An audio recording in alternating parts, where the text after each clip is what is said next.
Bonjour à toutes et à tous, allez on regarde tout de suite l'animation satellite des dernières 24 heures pour regarder donc la trajectoire de cette dépression très creuse la nuit dernière. Donc les pressions, vos baromètres sont descendus en dessous de 980 hectopascales donc sur le Cotentin jusqu'à 987 hectopascales sur Paris. Donc c'est des valeurs qu'on n'avait plus aussi basses qu'on n'avait plus enregistrées depuis la tempête Bella fin décembre 2020. En tout cas on est rentré dans un vaste ciel de traîne avec même un front froid secondaire qui va circuler cette nuit entre les Pyrénées et surtout les Alpes où la limite pluie neige va s'abaisser la nuit prochaine avec quelques flocons au-dessus de 1400 mètres, 1200 mètres sur le Jura, mais il n'y aura plus grand chose. L'essentiel sera tombé donc essentiellement au-dessus de 1700 à 2000 mètres. On attend une vingtaine de centimètres de neige et puis on aura un petit peu toute la journée demain dans ce vaste ciel de traîne une alimentation de nord-ouest depuis le golfe de Gascogne qui entraînera pas mal d'averses comme c'est souvent le cas dans ce genre de situation de traîne de nord-ouest, des averses assez incessantes entre les Landes et les Pyrénées-Atlantiques. Il neigera également donc pas mal au-dessus de 1500 mètres dans les Pyrénées. Je vous laisse regarder les températures minimales qui vous intéressent. Donc dans cette atmosphère agitée, instable, même avec le rafraîchissement.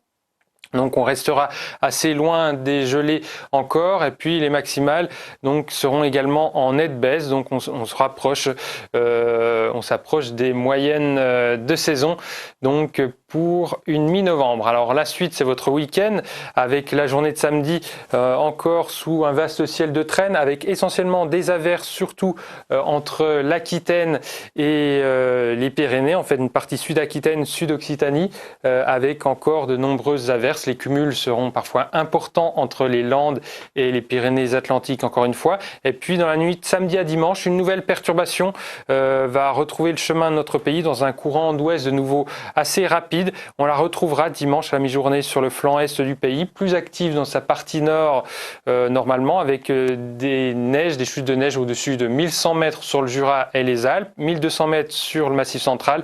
Retour d'un ciel de traîne dans une ambiance très ventilée à l'ouest et puis la suite, ça sera une perturbation pluvieuse par jour, perturbation qui pourra être très venteuse aussi lundi, ça sera à confirmer, à préciser.